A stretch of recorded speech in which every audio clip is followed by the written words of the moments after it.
Ladies and gentlemen, boys and girls, what is going on? My name is Marin TM and welcome back to another video. Today we're gonna be going over whether or not to use edits on release.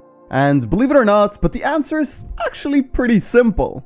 Stick to the end to fully understand what I mean. Before we get into it, 57.5% of you guys watching are not subscribed. So if you enjoy the content, consider subscribing. Now, let's get into today's episode. To make this video as understandable as possible, I'm gonna start off by talking about keyboard and mouse players. And then later on in the video, when I've concluded the mouse and keyboard part, I'm gonna be doing a separate controller part. This will all be in one video and it will be in the video chapters. So if you're on controller, feel free to skip to the timestamp in the video chapters. To start off this video, we're going to be talking about editing speed, because being able to do a chain of edits in a row at a high speed is an absolute must if you want to do well competitively in this game. Editing speed is also very often categorized as one of the pros of having edit on release turned on. But here's the hard truth no other YouTuber will tell you. If you can't do a chain of edits with edit on release turned off, then you are simply not putting in enough time to do very well competitively in this game. I know that sounds rude, but I know most of you guys are here for the competitive side of things, and I'm not gonna sit here and sugarcoat things for you guys, because I know most of you appreciate it when I'm honest and straightforward. So what am I saying here? Am I saying that edit on release is bad for editing fast? No, absolutely not. If you single out just editing fast, then edit on release turned on is a better option than having it turned off. However, the extra editing speed you get from having edit on release turned on will not matter at all in a competitive scenario. Because if you don't have enough time to learn edit on release off and being able to edit at a high speed, then I'm sorry to tell you, but you probably won't have enough time to put into the game to place super highly in tournaments either.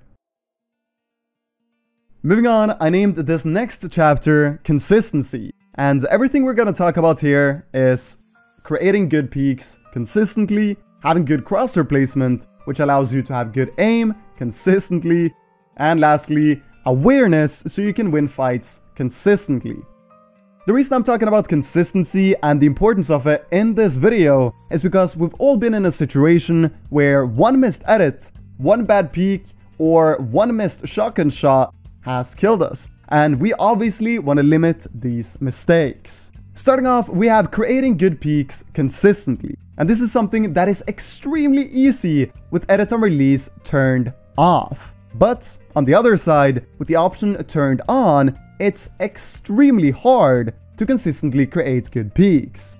And I can already see all the comments down below saying you use edit on release and make perfect right-hand peaks. And that's okay. But try and be open to listen to what I have to say and reflect on it a bit. And try not to be inexorable. Let's take a common example. With edit on release turned on, creating a peanut butter edit, which unarguably is the most common edit used in fights in chapter 3, will be inconsistent because of the way the setting works. If you select the 3 squares you want to edit and try and go all the way to the left side to make a good peak, edit on release will select more squares. What this means is that very often if you go for a peanut butter edit, you'll have to confirm the edit when you aren't even properly behind the wall.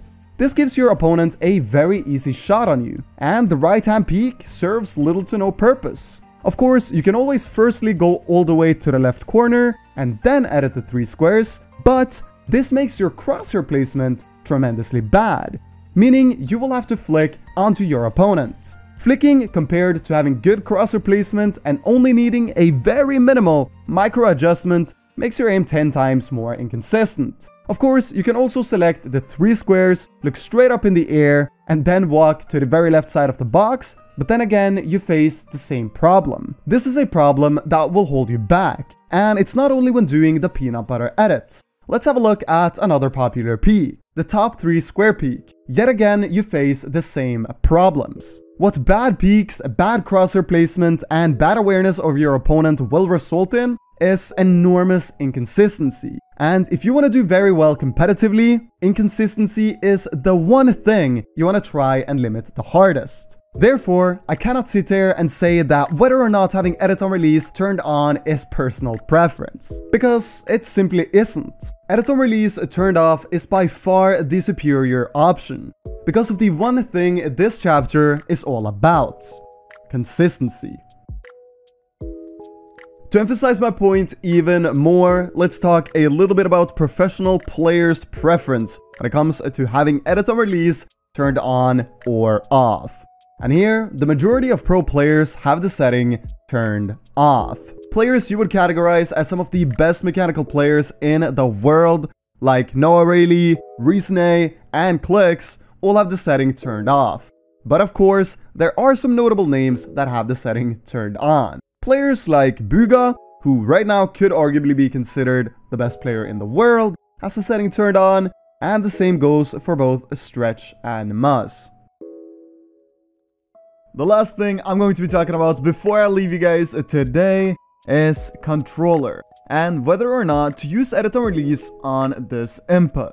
So to simply answer this question, let me name some names for you guys: Mero, Reet, Day, Lechi, and Wolfies. These are all controller players who don't use edit on release, and also the very best controller players in the entire world. The fact that the 5 best controller players of all time don't use the setting hopefully says enough. With every argument I have made in this video, I am confident in saying that whether having edit on release turned on or off is not a question of personal preference, but it's rather straightforward. Having edit on release turned off is better than the alternative. To emphasize my point even further, I actually played with edit on release on for well over 1 year, but I decided to turn the setting off. And even though I was terrible when I first switched it off after all that time having it on, after a few weeks I got pretty used to it, and I quickly felt the benefits. I was doing fewer mistakes, making better peaks, and was overall a more consistent player. Of course, if you guys have any other point of views I might have missed out on, whether that be favoring edit on release either on or off, I am more than happy to listen and respond to all you guys in the comment section below. Anyways, I really hope this video gave you an insight on whether you should have edit on release turned on or off, and I also hope you found it somewhat enjoyable. My name is MarinTM, stay safe and take care.